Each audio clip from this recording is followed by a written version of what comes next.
Trae Young's arrived, man. Yeah. Superstar. When I look at this now, that is the definition of what a superstar is when you look at everything he's been able to do this season. Of course.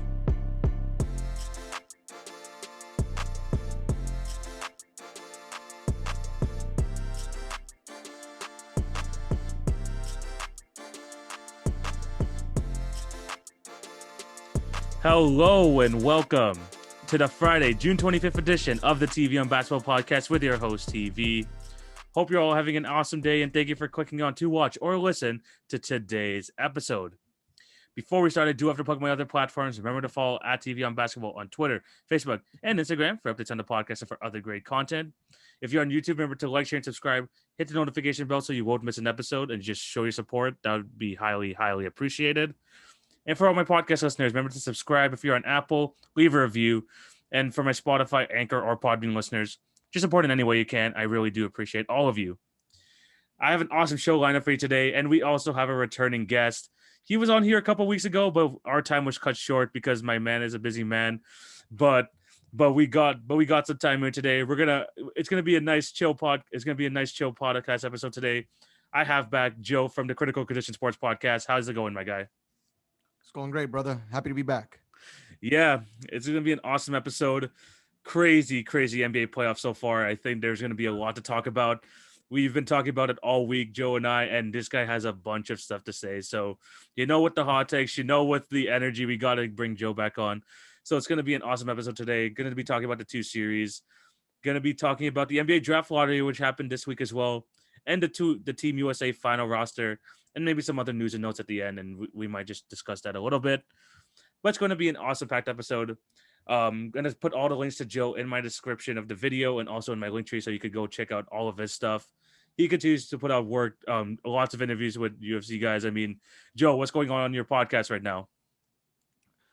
Just nothing. Everything's great, man. Right now, it's just been nothing but working and grinding through it, man. And just a lot of awesome stuff coming out the next few weeks, man. This week's episode is going to be with guest Forquan Chimia, who is a fighter from the UK. He's actually signed with one championship, so we'll have an interview tomorrow with him. Then actually next week on Thursday, I'll be doing an Instagram live with an MMA fighter, and I'm actually gonna have two interviews with two different fighters coming out next week, man. I have Leonardo Damiani, who's going to be Yeah, on the Contender Series, and then the following nice. week will be Connor Rogers from the NFL. He's an Oh, NFL scout for Bleacher Report, so he'll be coming on the show for that. oh, Great that's stuff, good. man. That's awesome, man. I mean, check out all of his stuff. This guy's putting in mad work. He's doing some Instagram lives, YouTube videos, the podcast. This guy's everywhere. You should go definitely check him out for just awesome sports content. I really do recommend. Thank you. There's a lot of NBA basketball to talk about here.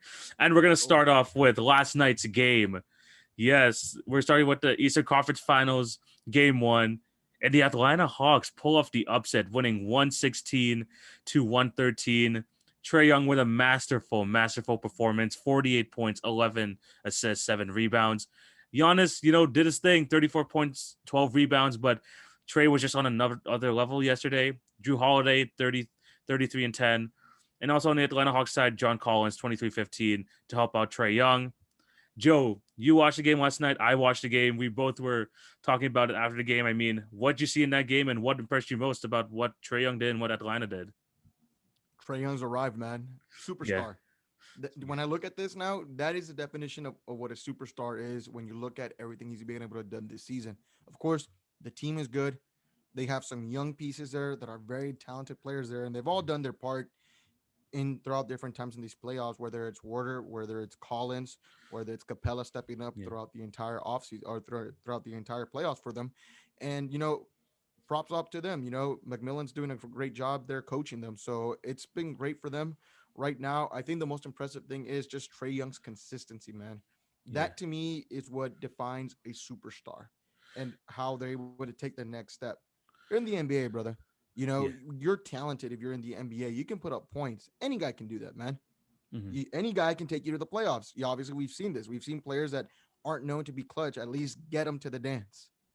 But to Mm-hmm. truly establish yourself as a superstar, you got to be able to do the things that Trey has done, and he has led this team time and time and again and stepped up in huge moments already in this playoffs, whether it was going into a hostile environment for the Milwaukee against the Milwaukee Bucks, whether it was game 7 on the road against Philly, whether it was going game 1 against the New York Knicks in such a crazy environment. This guy has stepped up, brother. That is the definition of a superstar, and that truly is what you're looking for, man. People throw that word out a lot. I don't. Yeah, man, you're absolutely right. Trey Young has absolutely arrived. And what's honestly been so impressive about his run in the Atlanta Hawks run in general is how he's been able to be so effective against very good defenses. I mean, the New York Knicks, top 6 defense all season long. Philadelphia, you had to go up against Ben Simmons, Joel Embiid at the rim, and this guy was still dominating. And now going up against the Milwaukee Bucks and going up against Drew Holiday, one of the premier perimeter defenders, and he absolutely cooked them. Absolutely cooked them all day long. Obviously, everyone has seen the play where he crossed Drew Holiday up. No one came to contest. He did a little shimmy right before he pulled up for 3 and hit a swish like right in front of the Milwaukee fans, and he was talking trash and all that. But he's just such a fun player to watch. Not only does he have the game, he has the inside game, the outside game, the passing, but he has charisma. He makes the game fun to watch, and you just can't take your eyes off the screen when Trey Young is on the court. And I mean, the Hawks, the other Hawks players have been helping him out. I mean, John Collins yesterday was great, 23 and 15. Clint Capella, 19 rebounds. I mean, those two guys combining for 34 rebounds was massive. Yeah. And, people like Kevin Huerter, I mean, he was awesome game 7 versus 76ers, helped chip in with 13 points yesterday. This has been a really good, just all-around team effort just throughout these playoffs. But of course, it always starts and it finishes with Trey Young. And he has been up there. I mean, you are dubbing him as a superstar. I'm very close to putting him on that level as well. This guy has done it all. And the way that he's just able to, express himself, the way he's able to just, interact with the fans, just make it such an interactive game is something I think not a lot of people talk about in terms of superstardom, but he has the personality for it. Trey Young has been amazing. But what happened to the Bucks here? I mean, the Bucks were the favorites going into this game, and it looked like they got shook. I mean, they were one of the best defenses in basketball, but Trey Young absolutely cooked them. They couldn't win the rebounding battle, which they were one of the best rebounding teams in basketball all season long. Joe, what happened to the Bucks? Okay, so I'm gonna go on record and saying that I think Milwaukee was gonna win this series, and I thought that for Giannis was a very big moment for him and the team to be able to go out there and step up and win against the Nets. To me, though, that was like a championship kind of a level in the series for them. I think that going into game 1, in my opinion, I had the Hawks winning game 1 just because of the fact that Milwaukee had just run through so many emotions. Granted, both of these teams went through a 7-game series, though. I think for Milwaukee, it was just a lot more of a draining series, whether, they're getting their butts kicked for the first 2 games. Obviously, the headlines, right? All the attention's on Giannis. Is he a true superstar? Can he win? Can he advance? Budenholzer, what's his future going to be like if they lose this series? Back and forth series, right? Then Yeah. you go up to game 7. It was such an emotional game Yeah. 7, man. It was a hell of a freaking basketball game. Yeah. And they survived. They survived. They won and they survived. And players that you don't normally see step up or come up clutch, like Middleton that came in clutch for them, Drew Holiday that made some really really clutch plays late for them in unfamiliar territory for these guys was real big key. But again, it was such a draining series for them. Emotional, they're high on emotions. They're happy because they beat a team that a lot of people were saying was going to beat them, and a lot of people were picking for them to go to the finals. I think they were just so high on emotions. They went into game 1 and they came out flat in that sense where it gave them the upset for the Hawks. Yeah. Under the radar, brother. No one gave them a shot in hell. A lot of people like myself had them get eliminated in the first round. Yeah. They're playing with house money, brother. Yeah. That's what happened. Yeah, and that's scary, especially because they made it this far. No one expected them to come here, so they're like, "Hey, we're just happy to be here at this point." And Yeah. they're playing there's no pressure on them whatsoever because they exceeded all expectations already. If they get eliminated here, it's expected, whatever. But the Bucks did have all the pressure. And look, Giannis stepped up yesterday. He was really good, 34 points, including 12 of those in the fourth quarter. Drew Holiday, man, best game of the playoffs, 33 and 10. But I think what really Yeah. was a difference for them here, and I think has been kind of a bogey card for them all series long was Chris Middleton, because sometimes he would have games where he is the best Bucks player on the court, but Yeah, again he has like his low points and it goes pretty bad. And he's a one of them magician. was like yesterday, man. This guy is a freaking roller coaster. Like if he like at his peak, this guy could like be like the closer. This guy could be like someone who can get any shot off. But yesterday, 6 for 23, 15 points, 5 rebounds, 4 assists. I mean, he just couldn't get anything going. And when Trae Young is playing the way he's playing and the Hawks are getting the type of production they had, you're not going to win when your second best player is like shooting 0 for 9 for 3. I mean, this is something that the Bucks just cannot afford for them to happen. And look, the thing about Chris Middleton is like, look, he's going to have a bad game here. He's probably going to have a bounce back game next game. So, I mean, it comes and goes with Chris Middleton, but I think the Hawks really played a perfect game. I think Joe put this perfectly. Like if they were gonna win a game, the Atlanta Hawks, it was gonna be game one, because the Bucks emotional game, they got here, and although it was a home game, the Atlanta Hawks, they're just playing free, like just playing free. They're playing um kind of like a free flowing way of basketball, and they're just like not stressed whatsoever. The Bucks have the pressure. Yes, they lost game one, but I still think they got a good chance in the series. But man, the Hawks were toying with them all game long. I Yeah, mean, I talked about that three from Trae Young. I mean, did you see that lob that he did to John Collins?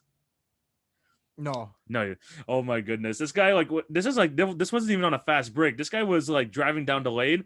He threw it off the glass, and John Collins did like some alley oop dunk. It was absolutely insane. Like they were just toying around with them, and you don't see that very much from Milwaukee. So yeah, congrats to the Hawks from game one. But the way I yeah. see this is that, they played a near perfect game to beat one of the one of the best teams in the East, and the Bucks did not have like any good production from Chris Middleton. So yes, I still have the Bucks winning the series, but man, the Hawks are gonna definitely make it tough. Oh, I agree with you there. Here's the thing, though, and I will tell you this though: if Atlanta stays healthy and Yeah. they win the next game and they go 2-0, it's over.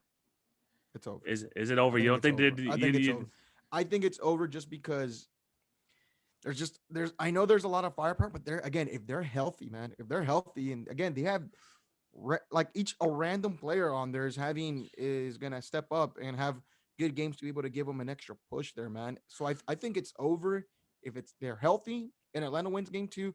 I just don't I don't think Milwaukee can bounce back this time around because they won the last series, bro. And you know what? I've been so critical of Giannis. We've had these conversations. yeah. I just don't think they can overcome this again. I think they got a lot of lucky breaks, and I'm not even going to point out to them. We both know they got a lot of lucky breaks in the last series, Yeah. and they barely escaped. That's Yeah. my view. Yeah. And like again, they're facing against one of the best guards in basketball. But Yeah. I mean, it's crazy what's happening right now. But if you're Milwaukee, I mean, what do you do? Like, would you rather bet on the fact that Trae Young's gonna, score 40 a game and just protect or defend the other guys, or would you try to get the ball in your hands? Because literally anything they tried to do last game just didn't work. So if you're the Bucks, I mean, what are they supposed to do with Trae Young? I think, I mean, you got to put your best defender on him. And, That's there's when you're playing good defense and you're one of those premier defensive teams like the Bucks are, but you're playing against freaking, the reincarnation of Steph Curry on there on the court, brother. It's gonna be really hard. Yeah.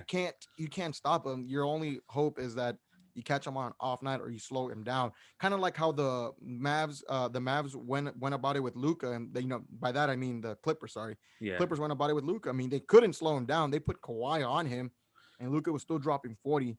There's not so much. I think the most important thing for Milwaukee is to D up on everyone else except for Trey. I guess you're gonna put Yeah. your best defender on there, but you have to understand that He's again, gonna get his. superstar Yeah. talent. He's gonna get it, man. He's gonna get his points. You're not gonna be able to slow down a Steph Curry kind of a player like that, man. Yeah. So I think they need to just focus on everyone else, Yeah. and obviously put your best defender on Trey. Focus on everyone else as well, though, and try to shut them down to the best that you can, because you can't slow down Bogdanovich. You can't slow down Collins, Capella. Yeah. And I think just Giannis needs to really take advantage of the size differential between himself and a lot of the players for Atlanta. He's got the Yeah. stature.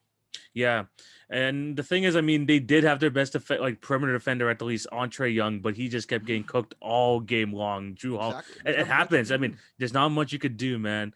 And the thing is, like, especially on those pick and rolls, you have either John Collins or Quick Capella setting the screen, and then Brook Lopez is caught in no man's land. I mean, what are you gonna do if you step up?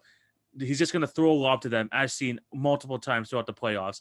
Or if you don't step up, he's just going to hit that floater, because that floater game is just as deadly as his 3-point shooting game. Yeah. It's absolutely crazy, like Pick the your way he's. poison. Yeah. I mean, you just got to do what you got to do. But I mean, the Bucks, Mike Budenholzer, I know that you don't like doing this much, but you got to make adjustments. You got to make some sort of adjustments, and it's going I to think be. they'll win though. They'll win. I I still think think they'll they'll win. win. Yeah, but they're gonna have to try and do something about these. Like, I mean, if Trey Young, sure, he can score 48, but you can't be giving up 24 points to John Collins if he's scoring 48. Like, you got to do better, at least on the other guys. And I think your offense will be fine enough to carry that. Can I But ask you a question? yeah, go ahead. Sorry. Do you think though that Bud's job is on the line here though? He loses this series, he's out? Or This you is the think he did thing. enough? I mean, you're asking someone who does not like Coach Bud in the slightest. I mean, if they Me do win neither. the championship, I Oh still yeah, want well, him out. yeah. I still want him Oh out. man. I mean, like, I had to Oh ask this. I had to man. ask this question on Twitter. I'm like, can someone win a championship and can you still fire him as a coach? Because honestly, like, ever since the Toronto series back in 2019, I've been tired of his tactics. This guy barely wants to change stuff. Like, I've been wanting him out, but the thing is, I'm like, you can't fire a championship coach. You just can't. And I think that's what's probably going to happen. But I if think this they could be Milwaukee's year. it's been, I mean, if they make it to the finals, he's staying, which I personally don't want to see, but that's what's going to happen because he finally has on his resume. Okay, we've made the finals. Just give me another chance and I can get this team, to win the championship. Even though I don't want it, that's what's going to happen with the Bucks. I truly believe that. Yeah. Fair enough. Awesome. Yeah. Yeah. But before we move on to the next series, I mean, we talked about this yesterday. You talked about how Trey has like really impressed you. Do you think he's a top 5 point guard at this point? I mean, one of the deepest positions in the NBA today. Do you consider him a top 5 point guard? I would right now. You would. I would right now.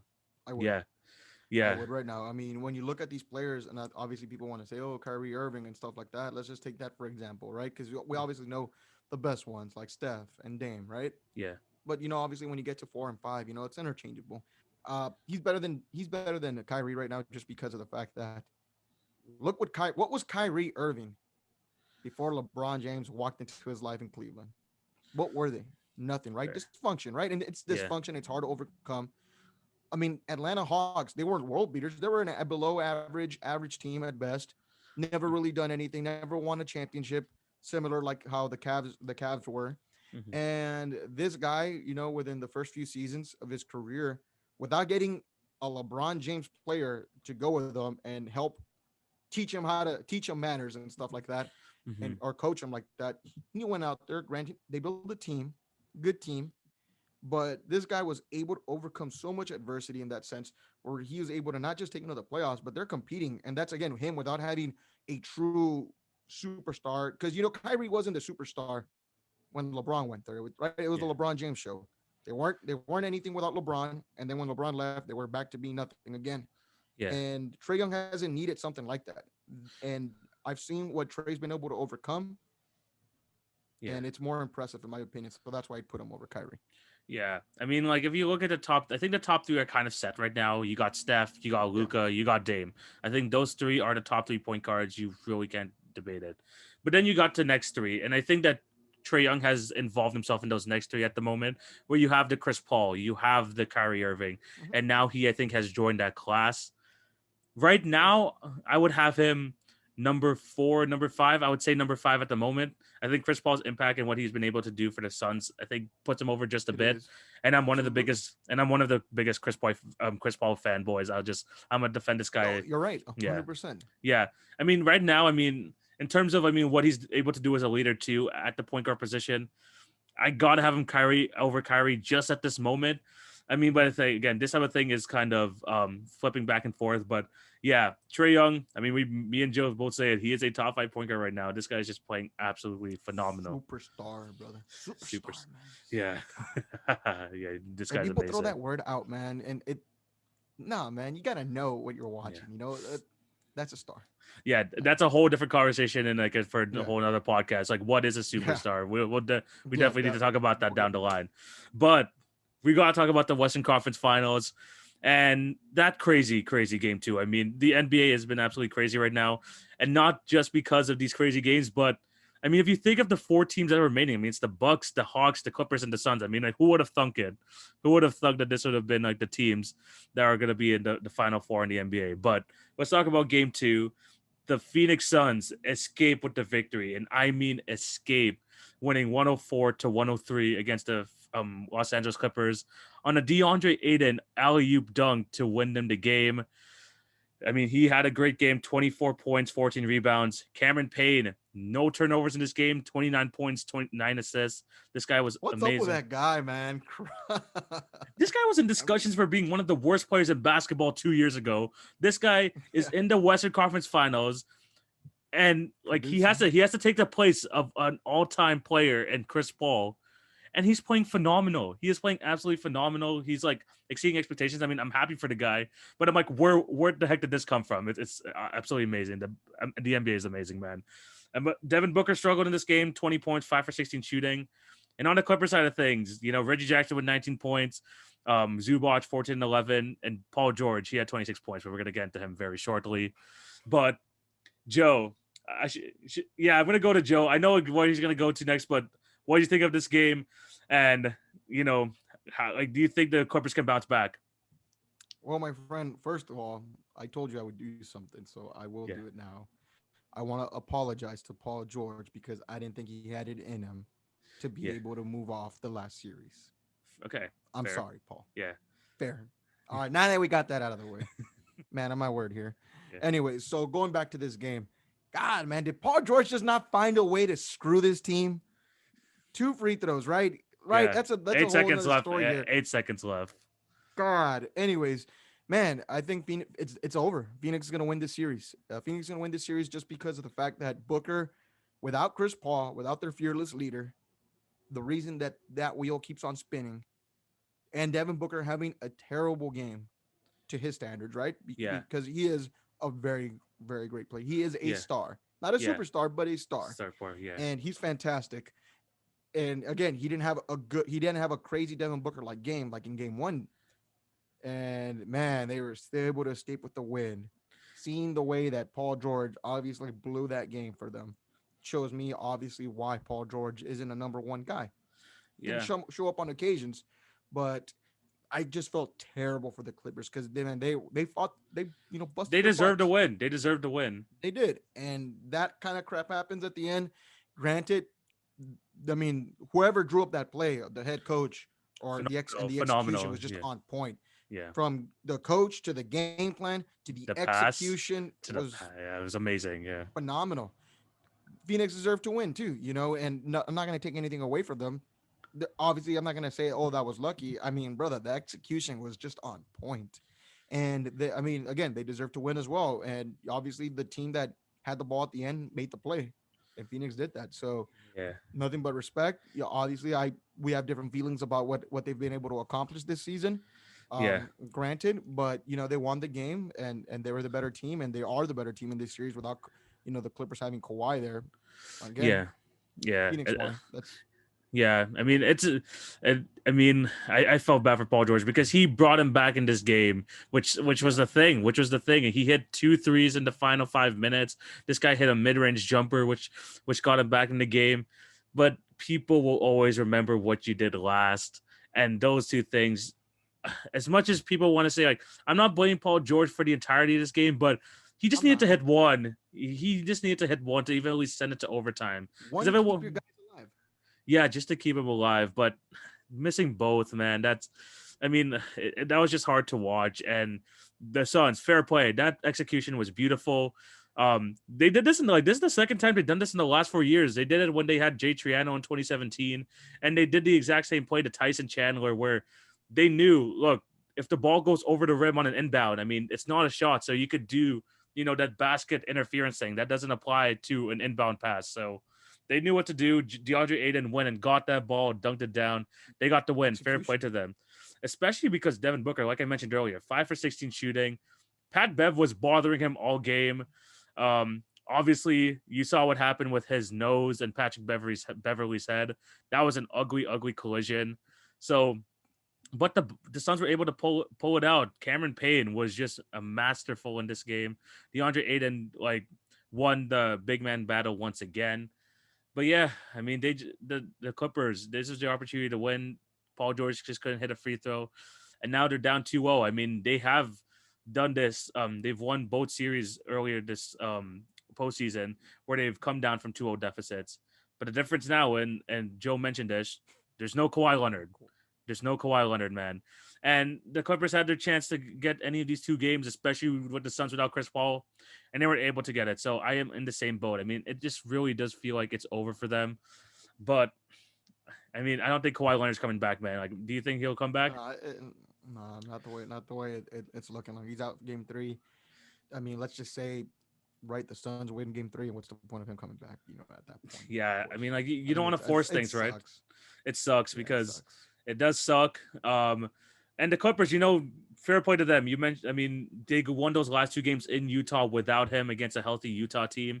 So fair play to them. But I think that's as far as they'll go. I mean, the Suns team is different this year. The Suns team is different. They have a different mentality, and they have an eye towards the finals, man. And I think, I mean, we're gonna talk about this later in the next segment, but we definitely have different views on the Suns and how they've run. But Chris Paul should be back game Definitely. three. He Yep, he should is be back. back game three. He is back. Done So deal. Yep, done so deal. that's so that's gonna Players. be so it's gonna be. I think that's gonna, if they win tonight, it's gonna be like basically the nail in the coffin for the Clippers. But fair play to them. They were able to make it to the conference finals. Um, it's gonna be interesting Definitely. to see what they do next season. But yeah, the Suns, good job on the execution. But before we move on to the next segment, there is another thing I want to talk about, and this has been a big problem of mine throughout this entire NBA season and just with the NBA in general these last few years. What is wrong with replay, man? I mean, did you like? And I think you watched the game. I watched the game. Yeah, we're You watching that, that one. yeah, you were watching that one.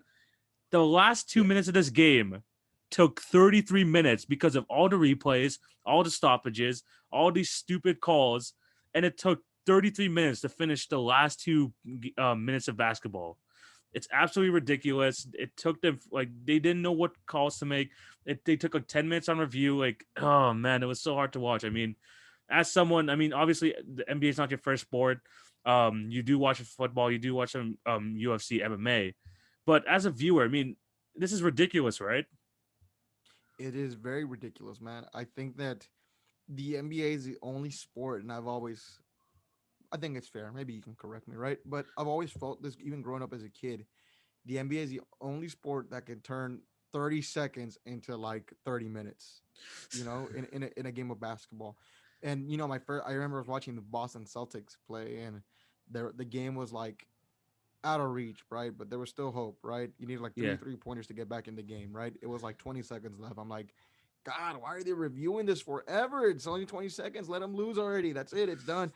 And the NBA finds ways to stretch out their games through that. And granted, I understand we're in the playoffs, right? It's pivotal decisions, right? yeah. Pivotal decisions. But I think like it's like that every single game, man. It does Gotta feel. fix that. Yes, yes, yes. And the thing is, I mean, we've seen changes in other sports. I mean, in the NFL, I mean, they have the replay. Like, I'm not sure. Like, you can correct me if I'm wrong, but Okay. does the ref make the final decision in terms of these plays if they get challenged or something, or is it The the the guy up head ref, top, the head officiator. the head The head officiator? officiator makes the calls, but granted, the NFL has got like obviously like there's multiple refs in there, and they all have Yeah, like their own assignments on what to watch as far as penalties are concerned. Obviously, they have a booth review, so they'll huddle up, they'll watch the booth together, and then there's somebody like in the sky, whatever, like a sky judge or a yeah, judge. yeah. Don't know the proper terms. They're But is a guy watching that. not like but the sky judge or whatever you call him? Like, does he like help make the decision like a lot easier? Well, he'll tell you, yeah, hey, this is what I'm seeing, or obviously they'll have that access to that footage, and they'll tell them like, hey, here's a better angle. All they're trying to do there, the purpose of those people though, is to get a different angles of everything as the plays are unfolding. You can get different angles to help the officiating crew make the final decision. Obviously, the head ref umpire. I don't know if I'm even saying that term Yeah. correctly here, but he's the one that'll make the decision and make the call. Yeah, but I mean, it feels like a lot smoother, at least in the NFL. I mean, soccer has VAR, and that has actually Yeah. gone pretty smoothly. And it's not even the ref on the field making decision; it's the people in like their own office. I mean, what is the NBA doing? I mean, they have so many people in Secaucus, New Jersey, like has all these cameras and stuff like that. I mean, they might as well have made the decision because it's taking way too long. And this is not for people like you and me who watch NBA basketball because we love the game. We've watched it for years and stuff like that. But if you want to bring casuals in, I mean, imagine if someone Yeah. like who's like watching is like, oh, this is like the second last round or something like that, like the conference finals. I should watch this. Do you really think a casual fan is going to sit there for 30 minutes and watch the back of a referee like review the same play? No, no, no. They're not going to watch that. And I think No. they got to fix something with that. And I've had a problem with this all season long. And now it's being even more, pointed at because it's the playoffs. I mean, everyone's watching the games now. No one wants to see this. And they need to It's the make time of the season to get more fans because you're getting, the casuals in. yeah, You're right. exactly. I mean, like, especially that last play, one of the biggest things they're trying to figure out is who was on the court. Like, why did you need 10 minutes to figure out who was on the court that play? I mean, they got to fix something there. And I think, I mean, the NBA has like made changes to the replay system. Obviously, they implemented the challenge call, whatever, whatever. But this takes way too long. You cannot have the last 2 minutes of the game be 33 minutes. I mean, at least the Ridiculous, Bucks, man. the Bucks Atlanta game, 2 minutes last yesterday. I think it took like about like 10, 15 minutes max, easy. But this one, 30 minutes long. That's just absolutely ridiculous. NBA, fix your stuff, man. Fix your stuff. This is because Correct, man. you're not gonna be getting more fans if we were watching Scott Foster and his crew mess up just trying like seeing a monitor. That's just not it. This is the time for them to attract people, man. This is. This is the time. And now that fans are back, I mean, do you think the fans want to see all the stoppage and play? Nah, nah, nah. No one wants to see that. To their credit, a lot of them are getting drunk. To their credit, a lot of them are getting drunk, brother, You ain't never while lie. watching the game, brother. You ain't never lie, man. But I mean, there's that, and also the coaches get free timeouts as well, which is like, what's the point of timeouts if you're just gonna keep reviewing every single You are play? correct, my friend. So like You that's are just correct there. that's another thing as well. So this is just affecting so many things. They just got to make this whole process a lot faster. But yeah, let's move on to the next segment. And so far, I mean, if you and I can agree, if I told you before the season that the four final teams were the Phoenix Suns, Atlanta Hawks, the Los Angeles Clippers, and the Bucks, you wouldn't have believed me, right? I want to believe you on two of them, Fair enough. Is it the Hawks and the Suns? of course. Yes, exactly.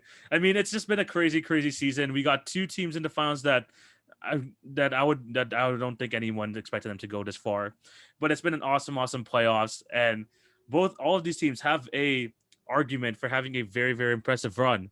So what me and Joe are going to do here is we're going to rank them from 4 to 1, 1 being the best, 4 being the worst.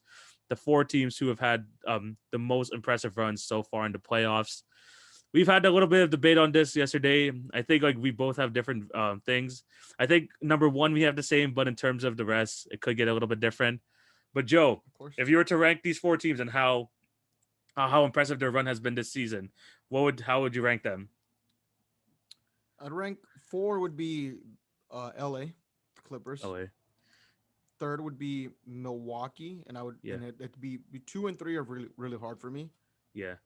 You know, third would be Milwaukee, two would be Phoenix, and one would be Atlanta.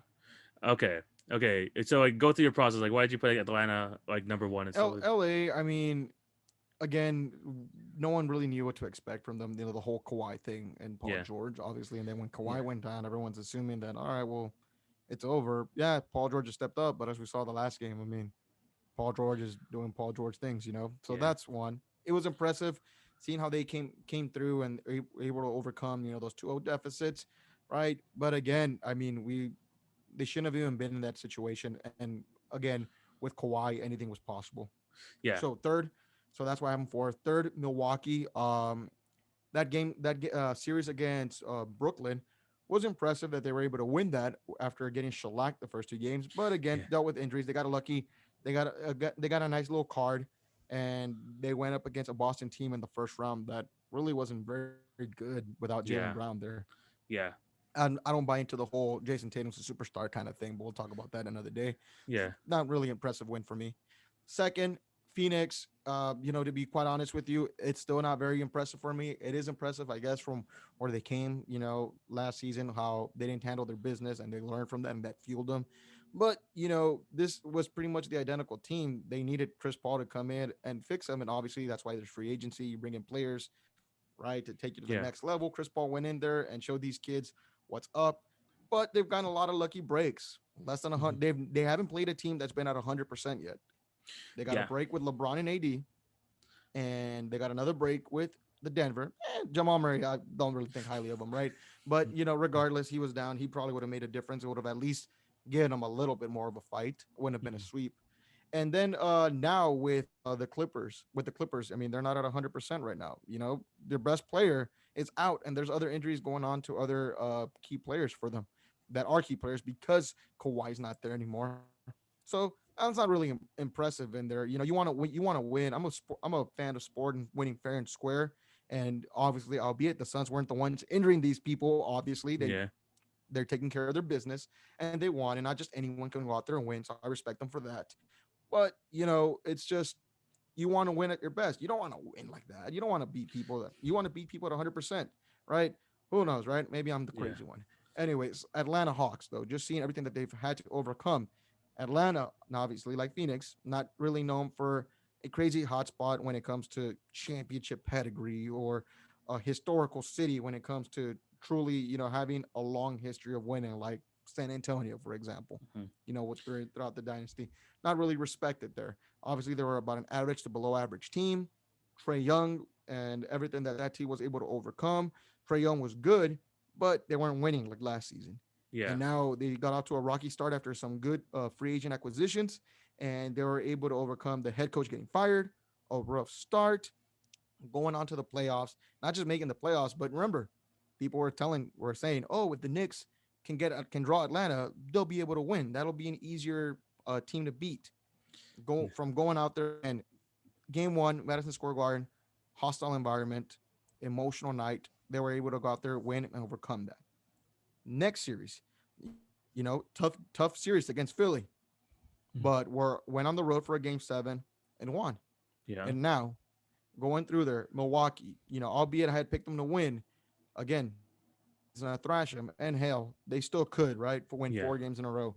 But for them to go out there and go win in game one in hostile environment again to win a healthy Milwaukee team, a healthy Philly team, and a healthy Knicks team is why it's more impressive for me that Atlanta's number one Fair enough. Fair enough. We have very, very similar lists. there. Actually, I think in terms of the top, we actually have the same two at the top. But in terms of the bottom, I would actually flip the Bucks and the Clippers. At number four, I have the Bucks, just because um they did catch a break in that second round series for the Kyrie Irving thing. Obviously, he went down with injury. James Harden was not close to 100%, but they did show a lot of heart, and I think that's something that they lacked a couple like for the last couple of years. So they're able to Yeah, overcome that and actually like beat their demons. Fair enough, and they probably and even though Hawks win game one, they probably could still win the series and maybe have a good chance of winning the championship. for At sure. number three, the Clippers, just because they came down from 0-2 deficits. Obviously, like you said, they shouldn't have really been in those in the first place, but they were still able to overcome them, especially against the Jazz when they didn't have Kawhi for Game 5 and Game 6, and they were able to pull out two really good wins. I think that just takes it over the top for against the over the Bucks for me. And then number two, I got Phoenix as well. And although you spent some time, bashing them, we were in a bit of a debate last night. But I think what We they've done were. this year, what they've done this year, I think is really impressive.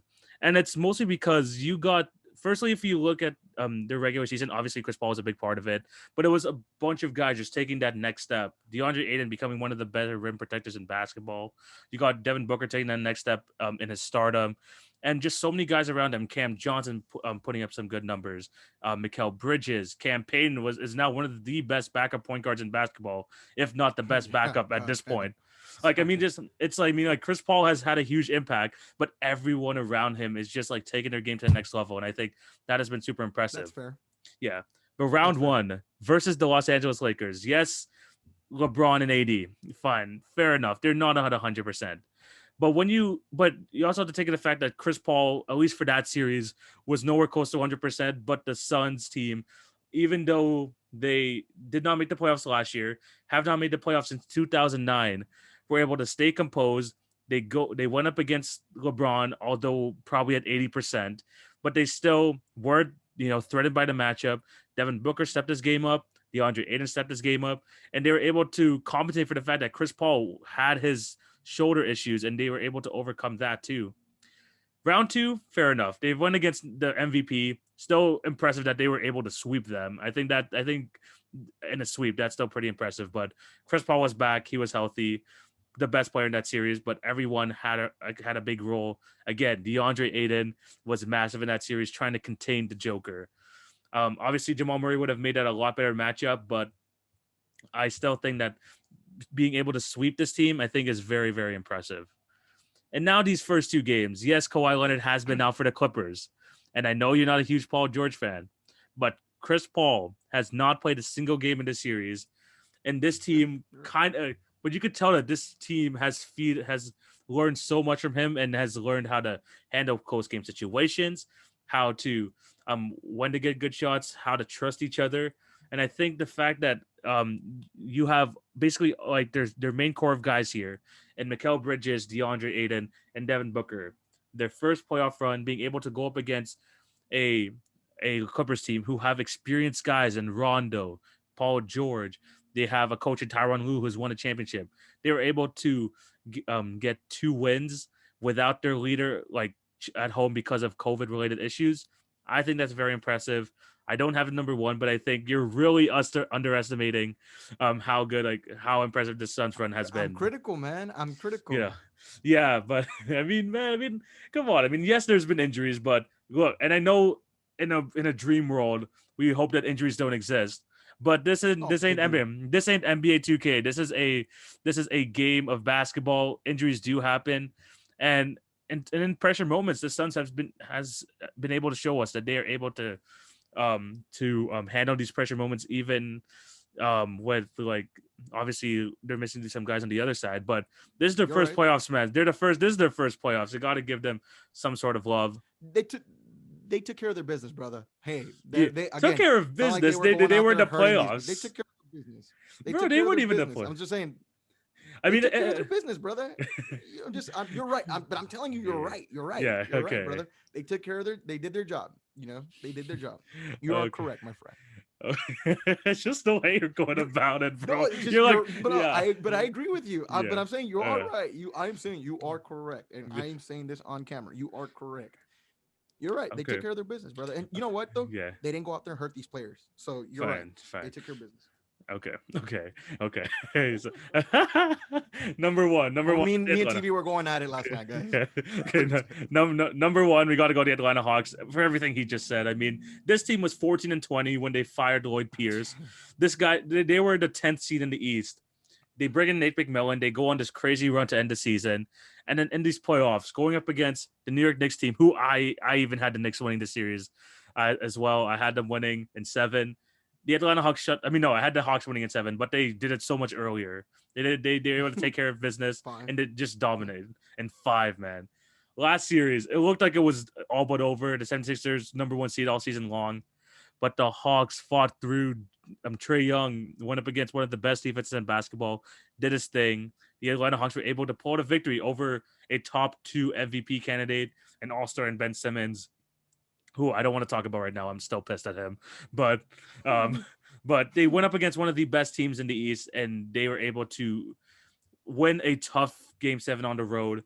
And now they win this Game 1 against Milwaukee. Very, very impressive. Like we talked, we praised Trae Young enough earlier in the podcast. He was just able to take his game to a whole new level. And right now he is a top 5 point guard. No matter how you want to put it, he is a top 5 point guard. So yeah, that is my list. That's Joe's list. Do you agree or disagree with any of us? Is he being a bit too harsh on the Suns? Let us know down below in the comment section. Please let us know. But yeah, moving on to the next thing, we're moving away from NBA basketball at the moment, and we're going to be talking about, not NBA basketball, NBA playoff basketball. We're going to be talking about something else that happened this week, which has been kind of, not a lot of people are talking about, but as a Raptor fan, I'm happy. We're going to be talking about the NBA draft lottery, and we're both we're both fans of teams who are in the lottery. Joe, not very happy. I myself, very, very happy with the results of the draft lottery. But here are the final results. Golden State at 14, 13 Indiana, 12 San Antonio, 11 Charlotte, 10 New Orleans Pelicans, 9 Sacramento Kings. Number 8, the Orlando Magic, which was the Chicago pick, but was converted because it was a top 4 protected pick in the Vucevic trade. So that Chicago pick converted to Orlando. Golden State have the 7th pick as well, which was converted from the Minnesota pick and the Andrew Wiggins deal. It was top 3 protected. So since it's outside the top 3, Golden State get the draft pick. Number 6 was the Thunder. I know Joe has probably some thoughts on that. Number 6, the Orlando Magic. Sorry, number 5, the Orlando Magic. My Toronto Raptors at number 4, and we had the 7th best odds. Very happy we were able to get to the top 4. Cleveland number 3, Houston number 2, and Detroit are the winners of this year's draft lottery. Lots of crazy changes. Cleveland and Toronto both moved up, who were outside the top 5 and have moved up into the top 4. Crazy, crazy stuff. Joe, I'll just ask you a simple question. Who do you think was the biggest winner of this draft lottery, and who was the biggest loser? I think the biggest winner was the Pistons, man. I mean, they're gonna the draft starts with them, and they control what they want to do. They could trade the pick, or they can pick, obviously the number one guy in Kate Cunningham, obviously, which is what they should do. So, I mean, they won. They won.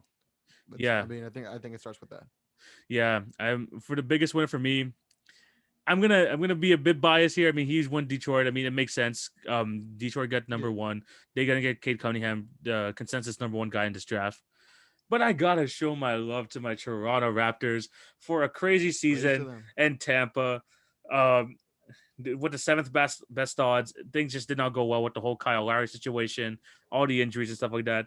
But you know, basketball works in mysterious ways, and I guess we had good karma on our side because this we went from the 7th pick to the 4th pick, which means we have a choice of basically if between Jalen Green, Jalen Suggs, Evan Mobley, whoever falls to number 4. And I think the Raptors will be happy with that, especially when of things transpired there, what happened in Tampa. I'm extremely happy as a Raptor fan. Going to be interesting to see what they do in the offseason, especially what type of deal they can get for Kyle Lowry. But it's definitely gonna be something like very, very interesting to see. But I'm so happy as a Raptor fan to get a top 4 pick. I don't know if I told Joe this a couple of days ago, but if the Raptors got the number 1 pick, I made a bet with a couple of my friends that I was gonna dye my hair red. Thank God that didn't happen. That got me scared for a second, but Oh, when I'm they happy. were when they were announcing it, you're like, oh snap. I was gonna be happy. No, I was like happy that we got top 4 pick, but then I realized like my friend started texting me, he's like, "Yo, it's still on the line," and after I'm like, "Oh my goodness, I actually might have to dye my hair red, Yeah, for this summer." But it didn't happen. The Raptors still get the number 4 pick. Very, very happy with that. And yeah, just excited to see who the Raptors are going to be able to draft and add to this nice young core. exciting But time. but Joe, who do you have having the being the biggest losers of this draft lottery? It's gotta be Oklahoma City, man. I mean, God, they got some really good odds. At least, look. And here's the thing, TV. Like, obviously, right? We're like, oh, I want the number 1 pick, and that happens, right? I just wanted a top 4 pick.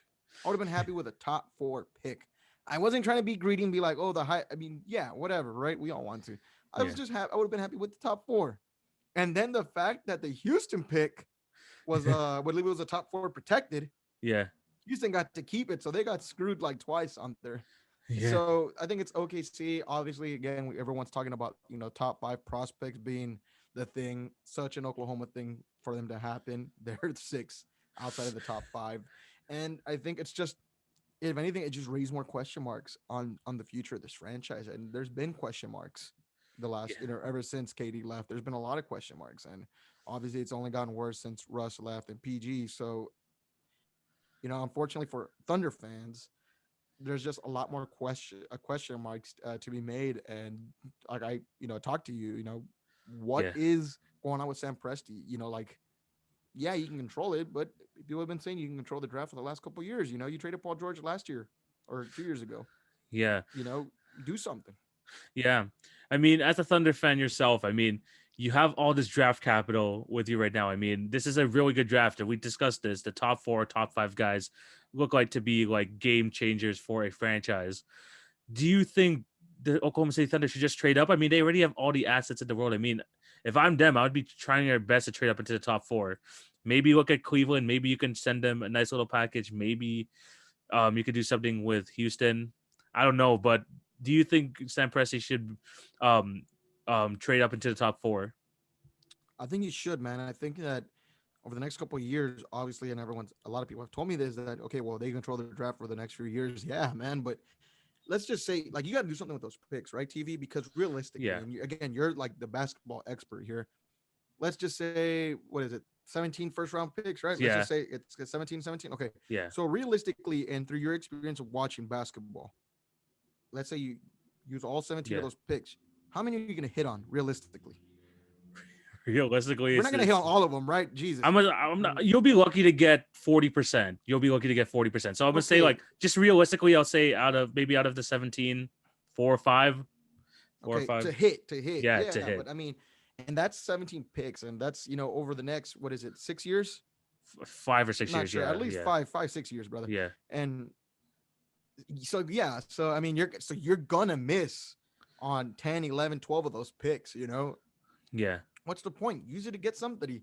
Ben Simmons is out there. You know what I mean? yeah, Sure, granted, everything I think of, say of the guy, you could use it to get a superstars worth like value that's really taking a hit, like Ben Simmons, or trade up. You can just do something. If you trade up, and one of those guys busts this year, all right. Well, you know what? Whatever. You make a decision. You try to be aggressive. It didn't work out. It happens. yeah, Obviously, through an executive role like that, I don't. I don't know that you get to say that. Oh, well, I messed up. It happens. yeah. But from a fan's perspective, and for like at least people, journalists that You'll be are more respected. watching you You'll be do more something, respected. Yeah, for making yeah, the you know what? aggressive You took a move. gamble. Yeah, Yeah. but it's hard, Yeah, man. yeah, that's gonna and I like the point you brought up there because we have just had discussions about what the Thunder should do going forward. I mean, the one thing that the Thunder shouldn't do, and look at the Boston Celtics as an example, is that you shouldn't hoard those picks. You should be using those picks eventually as assets once you start getting your team filled out, because Boston kept trying to throw darts at a board at mid draft picks at like at the spots between 15 to 20. They kept drafting those guys. They kept throwing darts at the board and they kept missing. And they didn't have anyone to really impact their team when they could have been using those draft picks to get veterans, get some guys to help fill out the roster beside Jason Tatum, beside Jaylen Brown, and all of them. They should have been doing that instead of just trying to throw darts at the board. So, yeah, I mean, something, Sam Presti, now you're at the beginning of those stages. Like Joe said, try trading up, maybe try to get a Ben Simmons, but don't stay idle. Do not stay idle. I think that this year, especially because Oklahoma fans were hoping to get a top 4 pick, that didn't happen. You got to do something, man. You got to do something. And the Thunder, you don't want to be stuck in the lottery Just for move up a too slot. long. Yeah, exactly. Just Huh. and you gotta come on, man. You got. I mean, they just gotta just do something, especially with what's happening with Shea Gilgeous-Alexander right now. So you gotta make sure that you have a good enough roster to help like move forward for sure. But in terms of Okay. another loser for me, the Minnesota Timberwolves. The Minnesota Timberwolves Okay. traded their top pick, top 4 protected to the top 3 protected to the Golden State Warriors in the Andrew Wiggins in the D'Angelo Russell deal. They could have used another, top 4 pick to help get him like, another nice young piece to add to that team. But no, they dropped to 7. Golden State gets a pick, and now they have 2 picks in the first round, which I could safely assume they're probably going to trade to get another good, a nice established player. But yeah, that's definitely unfortunately for them. Orlando, I mean, for Chicago, that's also an L because they lost their pick that they traded away the Vucevic trade. So unfortunate for them, but that's how it is. You take risk when trading those protected picks, and sometimes this thing happens. So yeah, really, really like interesting draft. Let us know down below what you guys think. Who do you think were the biggest winners, biggest losers? Let us know down below. One more topic before we head out here. We got news on the official Team USA roster for the Tokyo Olympics this summer. I'm going to read it out to you. Then me and Joe are going to just basically talk about how the U.S. is going to win this. And it's probably not much of a competition, but we'll go right into it. Yeah. 12-man roster. We got Kevin Durant, Damian Lillard, Bradley Beal, Jason Tatum, Devin Booker, Zach LaVine, Kevin Love, Bam Adebayo, Draymond Green, Drew Holiday, Chris Milton, and Jeremy Grant. And Jeremy Grant was a final addition because James Harden was on the team, but he pulled out. So Jeremy Grant was now his replacement. I mean, 12 NBA players, 12 pretty damn good NBA players. Joe, does anyone have a chance against the US, man? I mean, this team just looks too good. Not really, man. A lot of talent out there, man. Jesus, it's just how Yeah. much talent there is in the NBA, and these aren't. I mean, they're fantastic players, but you're not even throwing in LeBron James. You know what I mean? Yeah. In that thing. So it just shows you how deep the U.S. is, obviously, as far as talent pool is concerned. Yeah, 100%. And I mean, like, who's like the next best roster? Maybe Canada. You got Wiggins. You don't even have Jamal Murray this year, so it's not even gonna be like. It's probably gonna be even more tougher for Team Yeah. Canada. So, I mean, obviously, if you compare it to other U.S. teams of the past Olympics, I mean, obviously you got the Redeem team in 2012 with like LeBron, Kobe, Durant, all those guys. I mean, obviously, it's gonna be hard to match those teams, Jesus, yeah. especially on a short off season. But the guys they got on, I mean, it's just too much talent. I'm surprised as many guys actually decided to go because it's a short off season, especially guys Same. like Drew Holiday and Chris Middleton, who are still in the playoffs. And if they make it to the finals, they're gonna like only have like a 2-month break. So them committing to Team USA already is pretty crazy to me. Kevin Durant, Yeah. I mean Kevin Durant, someone who I thought was just gonna rest up his leg again. I mean, fair enough. I mean, play for your country. This has probably been a dream of some of these guys ever since they were kids watching on TV. But I'm surprised. I mean, they still got a really good roster out there. My only thing is they don't have a lot of bigs. I mean, they're only two like technically big men, or Kevin Love, who is clearly past his prime, and then Bam Adebayo, who's a really good center. But let's be honest, like Team USA is not losing this, right? Of They're course not. not. Of course not. It's Team. hopefully there's gonna be someone that's gonna help be some sort of competition to them. But yeah, just this is not that's just not happening. That's just not happening. But yeah, let us know down below what you guys think. The NBA playoffs, any of these topics after the NBA playoff talk. Let us know in the comment section. DM me in the comments, or just put in the comment section of the Instagram or the tweet, whatever you want to do. But I think this is where we're gonna end things. Thank you guys for watching. Joe, I'm gonna give you the floor right now before we head out. What do you have to say for your podcast, and what do you have coming forward? Yeah, so just be on the lookout for tomorrow or Friday's episode for this week. It's gonna be for Chimia, who's a one championship fighter. Next week, two awesome guests, two fighters on there, but the main one's gonna be NFL draft analyst Connor Rogers, who is a fantastic guy. He is be on there. We'll talk a lot about football there, and head over to the YouTube channel Critical Condition Sports to check out the review of the Return of the Ultimate Fighter. I do a weekly review there with Jonah Rawls from Behind the Grind. It's real fun. And actually, spoiler alert for that one, folks. I'm actually going to give you the rest of the matchups for the rest of the season. So if you like that show, be on the lookout for that. Yeah, this guy's gonna have all the NFL content for the upcoming season, all of the UFC stuff, all the MMA stuff. You should definitely go check my guy out. He comes on here to talk basketball, but this guy's expertise is in the MMA and the NFL. This guy knows what he's talking about. But yeah, this is where we're gonna end things. Thank you guys for watching or listening. Remember to show love on all the podcast channels. Like, share, and subscribe if you're on YouTube. Also hit the notification bell. And remember to follow at TV on Basketball on Twitter, Facebook, and Instagram for some awesome content. Coming next week, hopefully we have another guest coming for next Friday. I'm going to be putting out another episode on Monday, recapping the NBA weekend. And yeah, just thank you guys for all the support. We just eclipsed 3,000 downloads on the podcast, so thank you guys so much for all the support. Hey. Yeah, so great, another milestone. Thank you. Just continue to show your support. Hopefully, we can get more guests on in the future, and of course, Joe will be back. Maybe for the finals, and definitely for the off season. So, again, thank you, Joe, for coming on. Thank you, brother, for having me. I love being on here. Of course, he's always welcome. And thank you guys for watching. Hope you all have a fantastic day. That's Joe. This is TV. We're signing out. Take it easy, guys. Peace.